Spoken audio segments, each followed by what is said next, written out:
Será que o filho é igual ao pai? Essa é a lição 6 que a gente vai estudar da Escola Bíblica Dominical e ela fala basicamente sobre Jesus e Deus Pai. Será que o Deus Filho, que é Jesus, é de alguma forma um Deus de segunda categoria, enquanto apenas Deus Pai é o Deus Todo-Poderoso? É isso que a gente vai ver nessa lição e a gente vai estudar muito versículos bíblicos nessa lição, porque apesar de ela ser um pouco repetitiva, dos temas que a gente vem vendo até agora, como o tema da Trindade ou o tema de Jesus é Deus, ela é muito importante porque se baseia ou se foca em um ponto especificamente, a subordinação. Será que Jesus é de alguma forma subordinado ao Pai? Como que essa subordinação se dá? Será que ela realmente existe?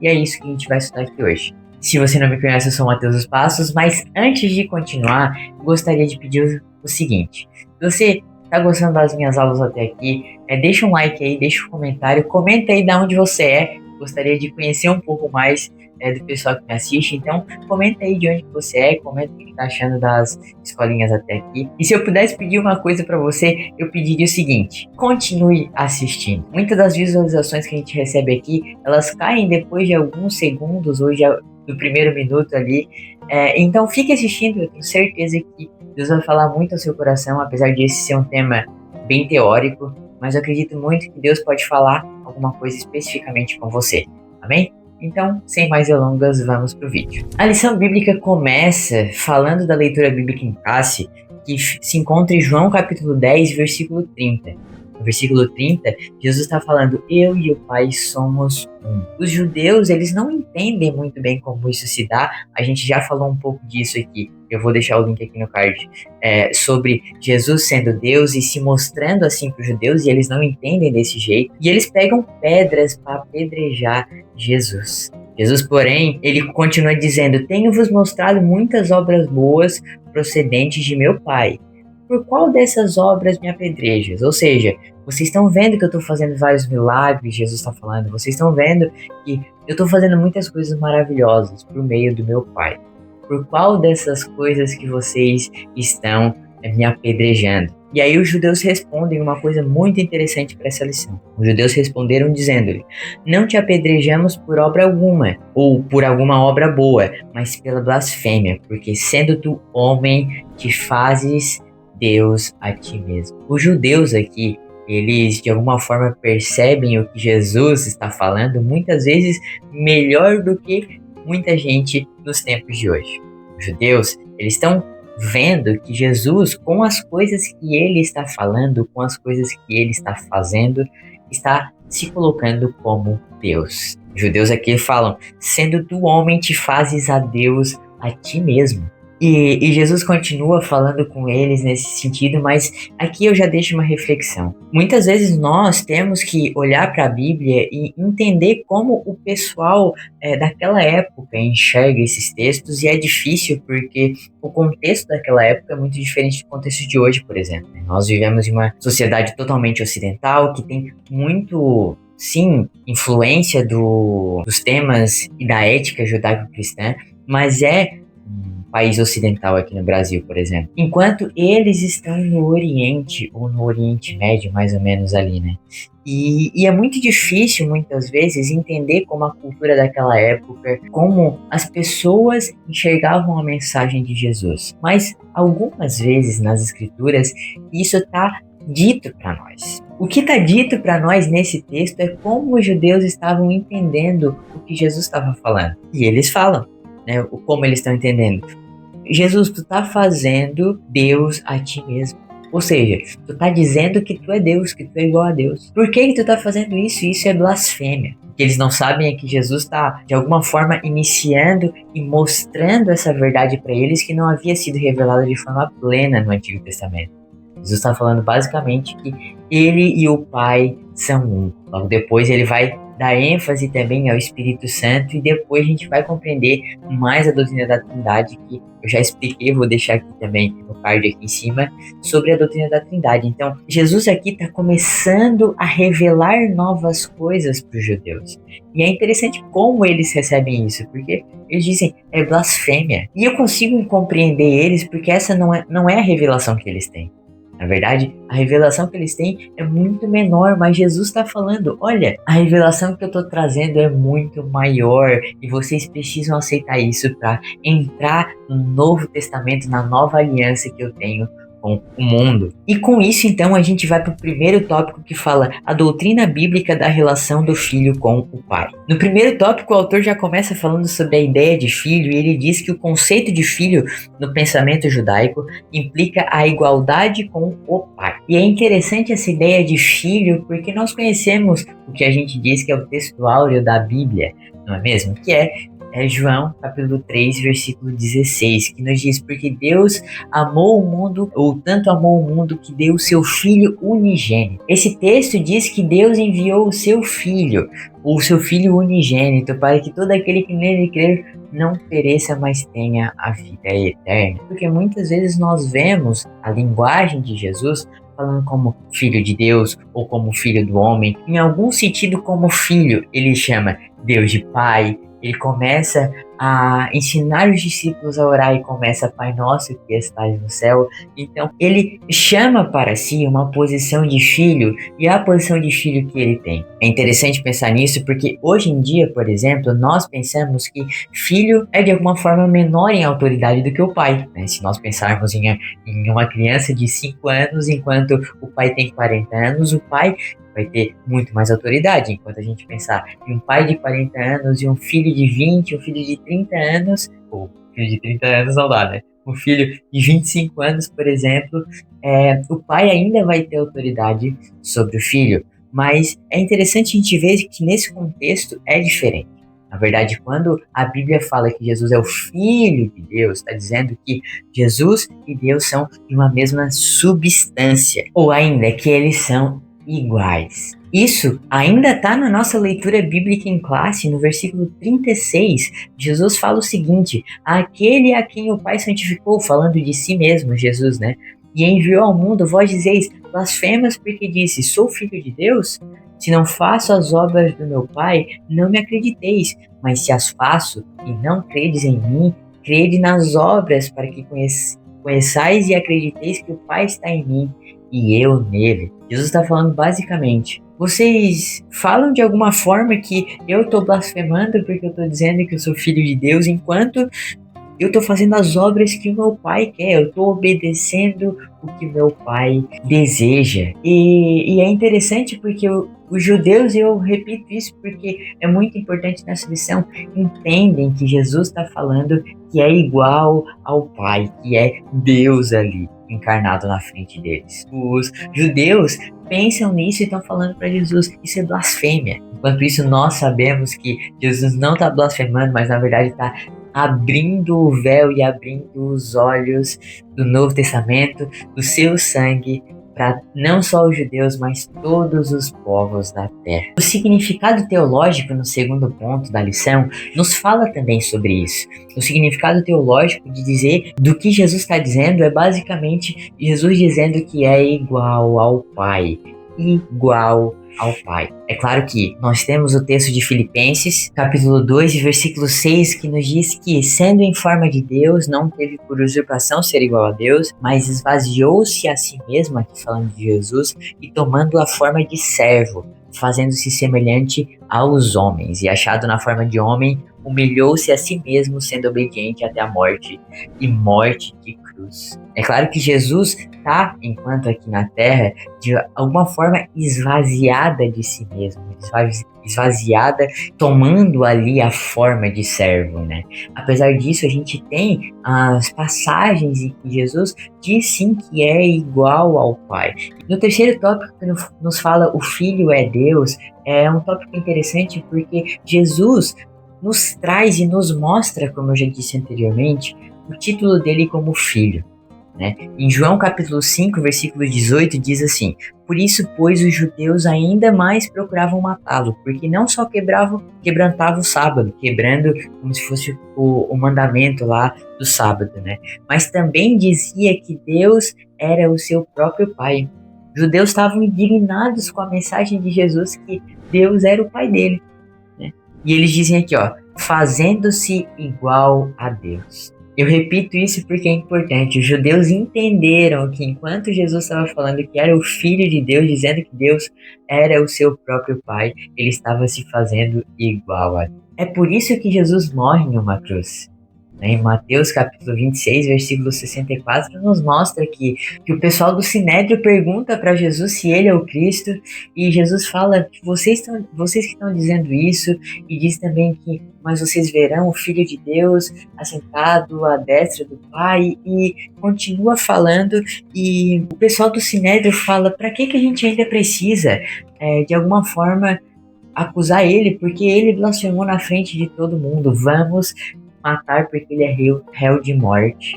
Jesus ele morre dizendo que é igual a Deus, e é interessante a gente pensar sobre isso, porque isso é uma doutrina que nos é muito cara. Se a gente tira a doutrina que o Filho de Deus, Jesus Cristo, é igual a Deus, que ele é Deus de fato, a gente tira grande parte do que é o Evangelho, do que é as boas novas que nós recebemos. Então, é muito importante a gente defender essa doutrina. Mas defesa pressupõe ataque, e pelo que essa doutrina está sendo atacada. E por isso a gente vai para o segundo tópico, que é a heresia do subordinacionismo. Mas antes disso, eu gostaria de deixar aqui uma pergunta para que você faça talvez para os seus alunos ou para alguém que você esteja conversando sobre a lição. E eu acredito que é uma pergunta muito interessante. A pergunta: você sabe por que Jesus morreu? É interessante porque geralmente nós pensamos na resposta como Jesus morreu pelos nossos pecados, e essa resposta está certíssima. Mas não é isso que está lá no documento de acusação que Jesus recebeu. Jesus morreu por uma blasfêmia, e essa era a blasfêmia. Nós estamos estudando essa blasfêmia, que blasfêmia, né, entre aspas, no que é o Filho é igual ao Pai. A blasfêmia, entre aspas, pela qual Jesus morreu é dizer que ele era igual ao Pai, né? Mas, continuando, indo agora realmente para o segundo tópico, nós vamos estudar então uma heresia que nos fala sobre o subordinacionismo. Aqui, o autor nos fala sobre Orígenes e diz que o subordinacionismo é toda doutrina que declara ser o filho subordinado ao pai, ou um Deus secundário, ou menos divino que o Pai. Ele fala que essa teologia é mesclada com pensamentos, por exemplo, neoplatônicos e obscuros, que desde a antiguidade os estudiosos do assunto estão divididos. Ele nos fala também de Orígenes, que exerceu grande influência no Oriente por mais de 100 anos, e ele de alguma forma defendia a trindade subordinacionista, que era o Filho sendo subordinado ao Pai e o Espírito Santo sendo subordinado ao Filho. No entanto, aqui o autor nos coloca que a Bíblia revela a igualdade das três pessoas da Trindade.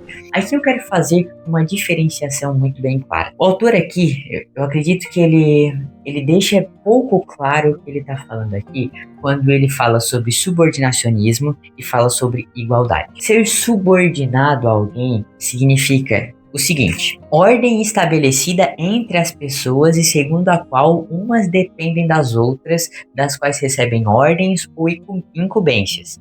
Dependência de uma pessoa em relação à outra. É interessante a gente falar nisso porque ordem estabelecida entre as pessoas, né? E quando a gente fala em subordinação, principalmente falando do ponto de vista humano, o mandador o mandador é bom, né? Essa palavra nem existe, inventei agora. Mas aquele que manda é geralmente maior do que o seu subordinado. Então, por exemplo, você tem uma empresa, você está lá trabalhando, aquele que manda é o seu chefe, é o seu supervisor, enquanto você é o subordinado dele.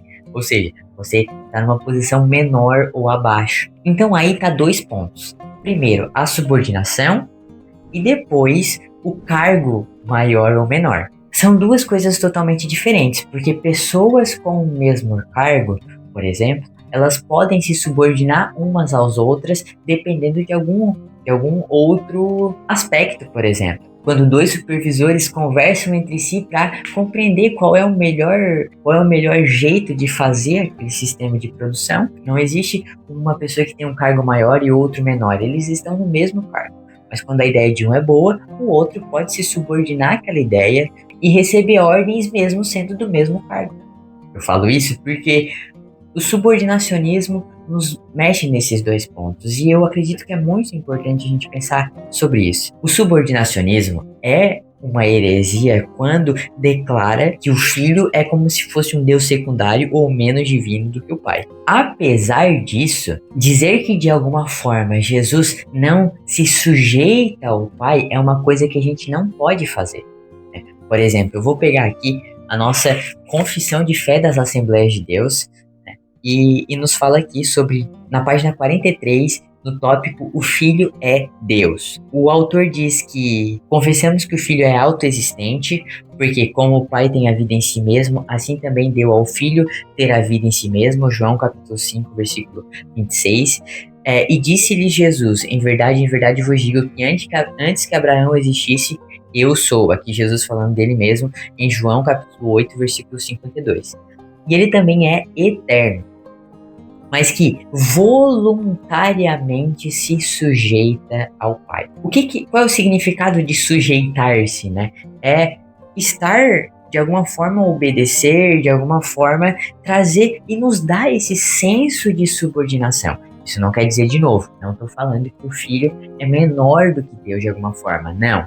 Mas eu estou falando que de alguma forma ele obedece ao Pai e ao plano dele. Ele continua ainda dizendo que o seguinte: quem em obediência ao plano do Pai morreu e ressuscitou para que o mundo fosse salvo. E a base bíblica sobre isso está lá em João capítulo 6 e versículo 38.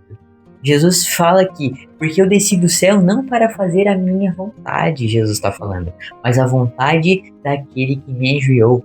Em João capítulo 4, versículo 34, nos diz o seguinte também: a minha comida é fazer a vontade daquele que me enviou e realizar a sua obra, Jesus falando aqui. Então, ao mesmo tempo que a gente entende que o subordinacionismo é sim uma heresia, a gente não pode, quando, de novo, fala que o filho é menor do que o pai, a gente não pode deixar de entender que de alguma forma Jesus se sujeita ao Pai e ao seu plano enquanto ele está aqui na Terra. O autor continua falando no período pré-niceno e fala sobre os métodos usados pelos subordinacionistas e fala basicamente sobre alguns textos bíblicos que eram interpretados de maneira incorreta, e aqui o autor fala que eles afirmavam que o próprio Cristo declarava sua inferioridade, e isso eles o faziam com base numa exegese ruim e numa interpretação fora do contexto de algumas passagens dos evangelhos. De novo, Jesus em nenhuma forma fala que é inferior ao Pai, mas fala que de alguma forma ele está sujeito ao Pai. Porque, de novo, a gente viu em Filipenses, ele se esvazia de si mesmo e toma a forma de servo. É interessante pensar sobre isso, porque quando a gente pensa em subordinação humana e sujeição humana, a gente sempre pensa em alguém maior e alguém menor. Mas quando a gente está na Trindade, quando a gente está falando sobre a comunidade perfeita que é a Trindade, a gente está falando sobre uma relação perfeita. Uma relação em que cada um cumpre as suas funções de maneira exemplar. A gente já estudou sobre a Trindade, a gente já estudou que apesar de sim serem iguais em glória, poder e majestade, terem eternidade, onisciência, onipotência, onipresença, eles de alguma forma têm funções diferentes. Deus Pai, Deus Filho e Deus Espírito Santo respeitam cada uma das funções das outras pessoas da Trindade. E é interessante pensar nisso porque nenhum deles, de alguma forma, pega a glória toda para si. Pense que Jesus, ou na verdade, pense que Deus começa falando para a humanidade, começa se apresentando para a humanidade e fala logo de alguém que nasceria de uma mulher, mas que pisaria a cabeça da serpente. Continua falando dos profetas e diz que viria o próprio Messias ou aquele que salvaria eles. Jesus, quando vem, que é o Messias encarnado, que é Deus encarnado na Terra, ele fala: eu estou aqui para fazer a vontade do meu Pai. Ele fala, até na própria leitura bíblica em classe, no versículo 36, aquele a quem o Pai santificou e enviou ao mundo. E aqui, no 37, ele fala: se eu não faço as obras do meu Pai. Jesus está falando, sempre apontando para Deus Pai também. E ele fala para os seus discípulos: depois de mim virá o Consolador, aquele Espírito da verdade que vos guiará em toda a verdade. E depois que o Espírito Santo chega, o que o Espírito Santo faz? Ele conduz a igreja, ele nos dá a revelação bíblica através dos seus apóstolos, através dos apóstolos de Jesus, e sempre lembrando do que Jesus havia falado. Então, cada uma das pessoas da Trindade, apesar de serem Deus, elas têm funções diferentes na história, e cada um respeita isso. E no terceiro subtópico, o autor fala sobre como o subordinacionismo se apresenta hoje. Mas antes disso, eu quero falar um pouquinho sobre esse livro que eu estou usando. Gente, eu vou falar sobre ele em todas as lições, porque esse livro é muito interessante. Nos fala sobre o que a gente crê, sou da Assembleia de Deus. A gente tá com dúvida em alguma dessas lições, porque essas lições são difíceis, elas abordam temas complicados. Compre esse livro aqui, eu vou deixar o link aqui embaixo. Tem esse livro na sua prateleira, porque ele vai te ajudar muito nas horas de estudo. E tá gostando do vídeo até aqui? Deixa um comentário, deixa o like, comenta aí qual é a parte que você mais gostou do vídeo até agora, e comenta também se você conseguiu falar essa palavra de primeira, é subordinacionismo. A palavra é difícil, né?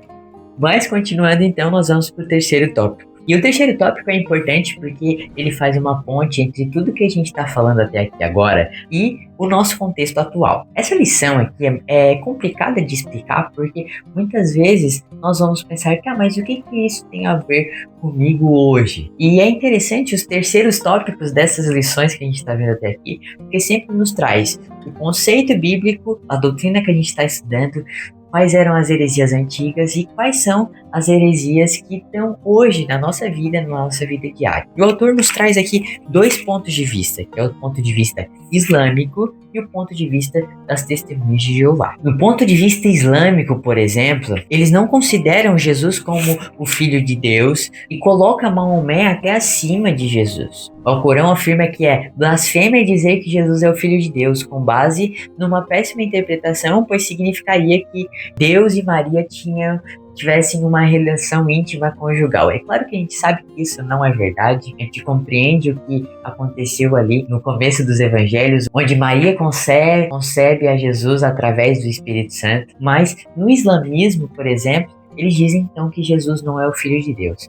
É interessante pensar que Jesus é uma figura histórica para eles. Eles não dizem que Jesus não existe, mas que ele não é o Filho de Deus. A gente pode pensar, por exemplo, que não é tão ruim, porque eles não estão dizendo que Jesus não existe, eles não são ateus, eles acreditam em Deus, acreditam nos profetas, acreditam em Jesus. Você pode ter escutado isso algum dia, e isso é interessante, talvez se você não escutou até hoje isso, a partir daqui para frente é muito provável que você vai escutar, porque o público islâmico, o islamismo está crescendo muito em todos os contextos. Isso é interessante porque eles acreditam em Jesus, mas não acreditam em Jesus como o Filho de Deus. C.S. Lewis fala em um dos seus livros que Jesus ele tem três possibilidades: ou ele é um louco, ou ele é um mentiroso, ou ele é realmente Deus. Ele é um louco se ele falava que era Deus, e a gente já viu que é isso que ele falava, e ele não era, mas ele acreditava que era, e se foi isso, ele era um louco. Ele era um mentiroso se ele falava que era Deus, que era filho de Deus, mas ele sabia que não era, então ele era um mentiroso. Mas se a gente acredita que Jesus realmente existiu, e a gente acredita nas palavras dele, não tem como a gente não acreditar que ele era realmente filho de Deus. Ele era igual a Deus, como essa lição fala. Então a gente precisa compreender que entender que Jesus existe não salva ninguém. Entender que Jesus era um profeta não salva ninguém. Agora, entender que Jesus é Deus, é o nosso Salvador e morreu pelos nossos pecados na cruz, isso sim pode salvar a nossa vida da perdição eterna.